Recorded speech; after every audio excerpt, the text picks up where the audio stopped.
This is the type of information you'll never hear from the media. God bless this senator for exposing this.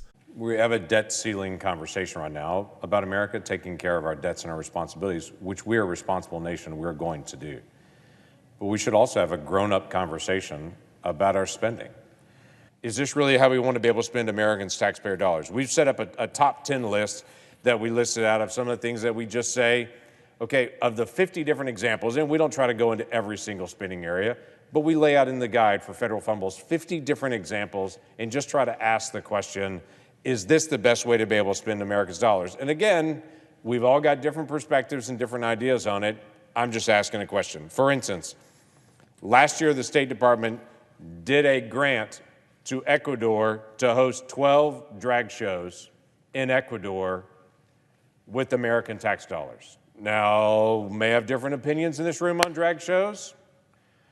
I'm just asking the simple question, is the best use of American tax dollars to actually fund drag shows in Ecuador with U.S. tax dollars?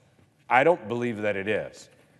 Last year, we actually did a different funding through the State Department that was actually done. Actually, this was the National Science Foundation. Excuse me, strike that. It seems like a State Department thing. National Science Foundation last year did a study of butterflies in Europe. So we funded with American taxpayer dollars a butterfly study in Germany where we paid a Swedish scientist to study butterflies in Germany. I'm not real sure why American tax dollars, that was the best use of that, but that was one of the grants that was done last year.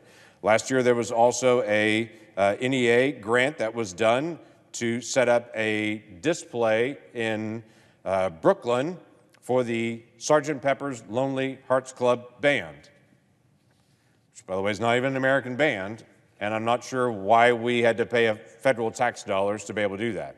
My simple question is always, why are tax dollars being taken out of Oklahoma to be able to do that? Always popular, we had an almost, $350,000 grant to study smart toilets. Was one of the grants that we actually paid for with our federal tax dollars last year. We also had a grant that was done studying colonial Mexican soundscapes.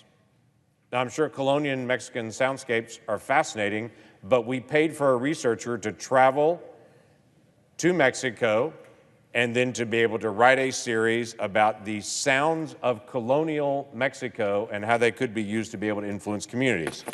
We, last year, did a study on helmets and seatbelts in Ghana to be able to study whether seatbelts and helmets were effective for saving lives in Ghana. Can I just go ahead and answer that question for free? Seatbelts and helmets are a good idea. They save lives. Free. I can go ahead and give you that advice. How do I know that? Because we've already spent millions of dollars in other studies here in the United States, but instead we spent money in Ghana studying helmets to see if they're actually a good idea there. And amazingly, they discovered, yes, they are. There was also a grant that was done last year. I've got to just walk this one through. This was at the Springfield Museum of Art in Missouri. There was a grant to be on a display, an installation in the exhibit in the museum called Yoko Ono Mend Piece.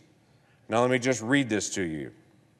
It's a simple white room where shattered cups and saucers are placed on a table and participants are asked to mend the fragments together using common household items like twine, glue, scissors, and tape, and the resulting works are displayed on nearby shelves as evidence of the power of collective action.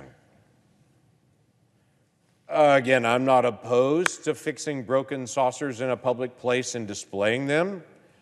All I'm asking is, why did Oklahomans work overtime last year to pay their tax bill to fund doing the Yoko Ono White Room where people fixed broken saucers? I don't have a good answer for that yet, by the way. I'm still trying to be able to get that. If you like wine country, great, you help pay for it. One of the highest income areas in the world is Napa Valley, California. One of the highest income areas in the entire world. The good folks of Oklahoma helped pay for a wine pedestrian trail through Napa Valley because apparently Napa Valley didn't have enough cash to be able to pay for the 8-mile walking trail through wine country, some of the most expensive real estate in the entire world. So the taxpayers in Oklahoma had to pay for that wine country tour trail. If you like traveling to Hawaii, enjoy the trip. When you get there, if you go to a farmer's market, you'll find out that you helped pay for that farmer's market because the farmer's market in Hawaii received $3.4 million to be able to fund the farmer's market. If you go to New York City and pay a very high dollar ticket to get into a private location in the Metropolitan Opera to be able to watch the opera, you will feel safer, I'm sure, when you go to the Metropolitan Opera because almost $750,000 was given to the Metropolitan Opera in New York to help them install a new fire suppression system with federal tax dollars. If you like traveling to Paris and you go to a butcher shop in Paris, you may be fascinated to know, since the 13th century, apparently butchers in Paris have come up with their own private language. It's like a super secret private language among butchers in Paris.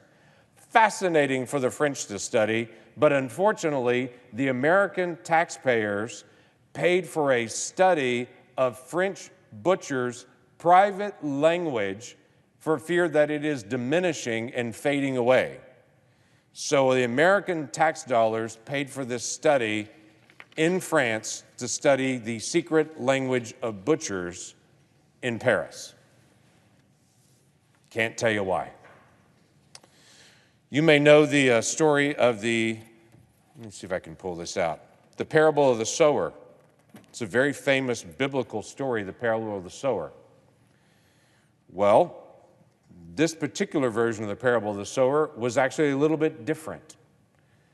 What your tax dollars paid for is actually an event that was done to teach climate futurism and to be able to use the parable of the sower from the Bible, but to reteach a new religion called earth seed, using the biblical story of the parable of the sower and talking about humanity's destiny to be able to leave Earth for other planets. It wasn't the writing of the book. It was a conference for teachers to make sure teachers know how to be able to teach this new version of the parable of the sower and about the religion of earth seed to their kids. That was done with your tax dollars. Not leaving Ghana alone, there was also a study done in Ghana last year. Not only did we do one on seatbelt studies and helmet studies in Ghana, we also did an interview project that was almost $200,000 in Ghana to interview taxi cab drivers and truck drivers to ask them about how difficult driving has become with climate change. If it's harder to drive now in Ghana based on climate change, your tax dollars paid for that. And if you don't like that I'm discussing anything on climate change, and you may disagree with that, well, perfect, because there was also a fund that was done with your tax dollars and the National Science Foundation to study how to influence people that disagree on the issue of climate change with a study that was done for $400,000, well, the study on pluralistic ignorance gaps in climate change, and to be able to determine how to speak to people, as the study says, who are ignorant on climate change, and to be able to re-educate them on that. So if you disagree on this issue, we're also studying how to be able to re-educate you on this issue. Last year, we also spent $991 million on soft-sided facilities, those are called tents, along our border in Mexico. Now, best estimates on this, there's about 2 million people illegally crossed the border last year.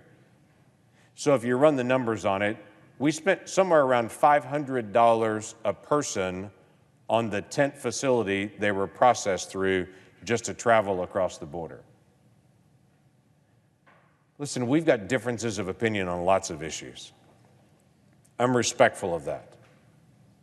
I understand that the people of Oklahoma don't think like people in other areas of the country.